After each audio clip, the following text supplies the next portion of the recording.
हैं। कृष्ण के जीवन से हमें सबसे बड़ी बात जो सीखने को मिलती है वो यह है कि शुरुआत से लेकर अंत तक हर मनुष्य का जीवन संघर्ष ही होता है। उनका जन्म कारागृह में हुआ, पैदा होने की रात में यमुना पार कर उन्हें गोकुल ले जाया गया और तीसरे दिन उन्हें मारने के लिए पूतना नाम की राक्षसी आ गई। आगे भी उनके जीवन में कई बड़े बड़े संघर्ष आए और हमें ये सिखा गए कि आप चाहे कोई भी हो, अगर इस संसार में आए हैं तो संघर्ष हमेशा बना रहेगा। मानव जीवन में आकर कोई भी इन सांसारिक चुनौतियों से बचकर नहीं जा सकता, किंतु कृष्ण ने कभी किसी बात की शिकायत नहीं की। हर परिस्थिति को जिया और जीता। कृष्ण कहते हैं परिस्थितियों से भागो मत, उनके सामने डटकर खड़े हो जाओ, क्योंकि कर्म करना ही मानव जीवन का पहला कर्तव्य है। हम अपने कर्मों से ही परेशानियों से जीत सकते हैं।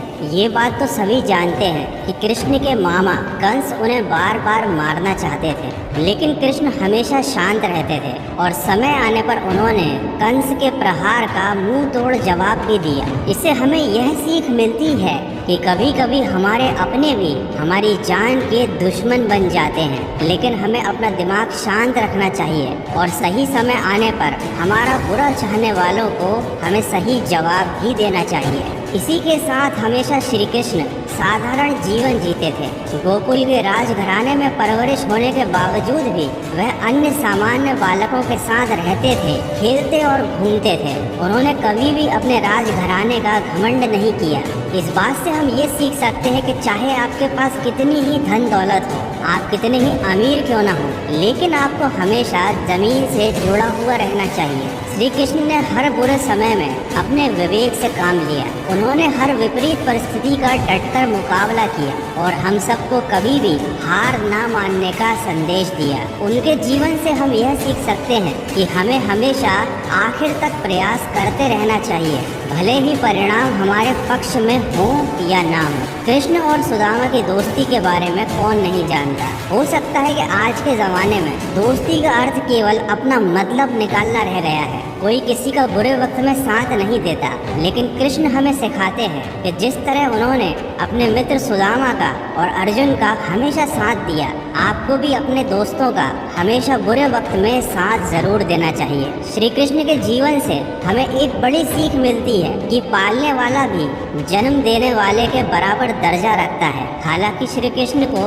देवकी ने जन्म दिया था, लेकिन उनका पालन पोषण यशोदा और राजा नंद ने गोकुल में किया था। यह जानते हुए भी कि श्री कृष्ण के असली माता पिता उनसे दूर हैं, उन्होंने यशोदा और राजा नंद को हमेशा दिल से प्रेम किया और उनके आदर सम्मान में कभी कोई कसर नहीं छोड़ी। हालांकि वे गोकुल में एक ग्वाले की तरह अपना बचपन बिताते थे। गाय चराने के साथ साथ पशु पक्षियों से भी उनका गहरा लगाव था। तो इससे हमें यह बात सीखने को मिलती है कि जिस तरह हम अपने परिवार से प्रेम करते हैं, हमें उसी तरह पर्यावरण से भी प्रेम करने की जरूरत है। श्री कृष्ण महिलाओं का भी बहुत सम्मान करते थे। जब द्रौपदी के चीर हरण के समय कोई भी उनके सम्मान की रक्षा के लिए आगे नहीं आया था, तब श्री कृष्ण ही थे जिन्होंने द्रौपदी की लाज रखी थी। श्री कृष्ण की बुआ के पुत्र शिशुपाल ने श्री कृष्ण का 100 से ज्यादा बार अपमान किया था, किंतु श्री कृष्ण ने हमेशा इन सारी बातों को शांति से सहन किया।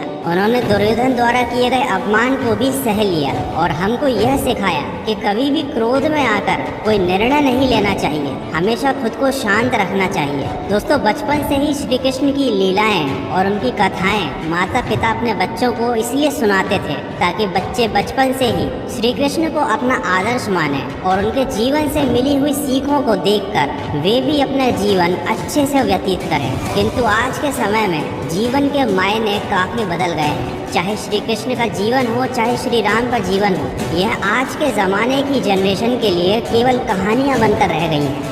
लेकिन आप चाहें तो अभी भी इन सारी चीज़ों से बहुत कुछ सीख सकते हैं और अपने जीवन को सही दिशा दिखा